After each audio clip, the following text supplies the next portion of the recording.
కార్యక్రమం ఇచ్చేసిన అందరు కూడా నమస్కారం అండి.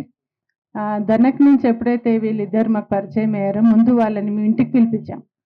అంటే వాళ్ళ వయసు ఏంటి, వాళ్ళు ఏం చదువుకున్నారు, వాళ్ళ మానసిక స్థితులు ఎలా ఉన్నాయి, సమాజం పట్ల, కులం పట్ల, మతం పట్ల ఎలా ఉన్నాయి, ఎందుకంటే మనం తెలుసుకోవాల్సిన అవసరం ఉంటుంది. వీళ్ళకి ఆకర్షణ నిజంగా కమిట్మెంట్ ఉందా తెలుసుకోవడం కోసం వాళ్ళ ఇంటికి పిలిపించినప్పుడు కూడా ఎగ్జిక్యూటివ్ మెంబర్స్ ఒక 7-8 మంది వచ్చారు ఇంటికి.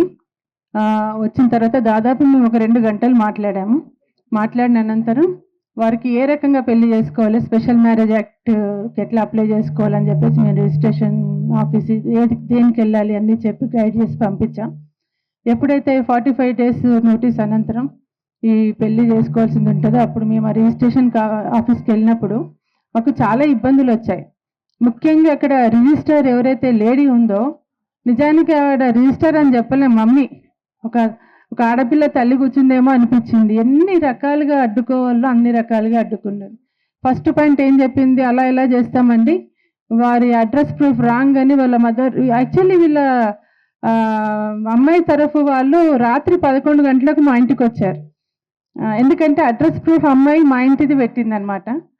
వచ్చి అమ్మాయి ఉందా అని వస్తే లేదండి అసలు వీళ్ళు ఎవరో కూడా మాకు తెలియదు అన్నాము. దాదాపు వాళ్ళు 1 గంట వరకు మా గేట్ బయట నిలబడి వెళ్ళారు అనేక సందేహాలతోని.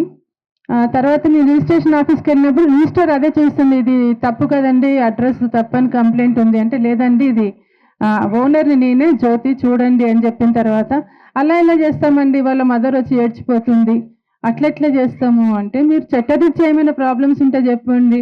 అలా కాదండి, వాళ్ళ గురించి ఆలోచించాలి కదా అంటే, నాకు అర్థమైపోయింది ఇక్కడ రిజిస్టర్ కాదు, ఒక మమ్మీ కూర్చుంది, తల్లి కూర్చుంది.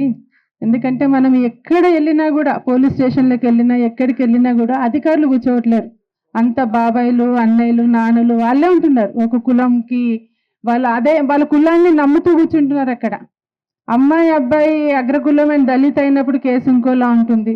ఇట్లా అంటే అక్కడ ఉన్న అధికారి కులం మీద కేసు ఆధారపడి ఉంటుంది చాలా పోలీస్ స్టేషన్లకు మేము వెళ్ళినప్పుడు.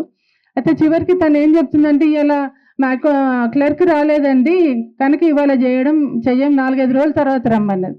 నేను అడిగాను, క్లర్క్ రాకపోతే ఏ రిజిస్ట్రేషన్ అయినా ఆగుతుందా అండి, ప్లాట్ లాగవు, ఇల్లు ఆగవు, ఏది ఆగదు, పెళ్ళి ఎందుకు ఆగుతుంది, మీరు చేస్తారా మేము ధర్నా చెయ్యాలా, నేను గట్టిగా అడిగాను అనమాట. నిజానికి ఇంకొక ఆమె కింద అసిస్టెంట్ కళ్ళ ముందు ఎవరో ఫ్యామిలీ ఆత్మహత్య చేసుకున్నారట, ఆయన కూడా సిద్ధంగా లేడు. అసలు ఏం జరుగుతుందో అర్థం కాదు. చివరికి మేము అక్కడ డిస్ట్రిక్ట్ ఆఫీసర్ ఉన్నాడు లోపల, ఇంకా మేము డైరెక్ట్ డిస్ట్రిక్ట్ ఆఫీస్ దగ్గరికి వెళ్ళి, ఇది సార్ పరిస్థితి, అసలు పెళ్లి చేయడానికి సిద్ధపడట్లేదంటే ఆయన చాలా బాగా స్పందించారు. అలా ఎలా చేయదు, క్లర్క్ రాకపోతే పెళ్లి చేయదా, మీరు వెళ్ళండి నేను ఫోన్ చేస్తున్నానని చెప్పి అప్పుడు ఆయన పంపిస్తే అక్కడ పెళ్లి జరిగింది. అప్పటికి నేను చాలా థ్రెట్ ఫీల్ అయినా, ఏ టైంలో అయినా అటాక్ కావచ్చు, ఏదైనా జరగవచ్చు. కానిస్టేబుల్ అక్కడ ఉన్నాడు, చెప్పాను ఇది అండి పరిస్థితి అంటే, పర్లేదు మేడం నిన్న అన్నాడు. అలా వీళ్ళ పెళ్లి జరిగింది. సంతోషకరమైన విషయం ఏంటి అంటే, ఇప్పుడు వీళ్ళిద్దరు పేరెంట్స్ యాక్సెప్ట్ చేశారు. ఈ మధ్య వీళ్ళు వాళ్ళ ఇంటికి వెళ్ళి వాళ్ళకి సంబంధించిన ఫంక్షన్లు అన్నీ పాల్గొని వచ్చారు.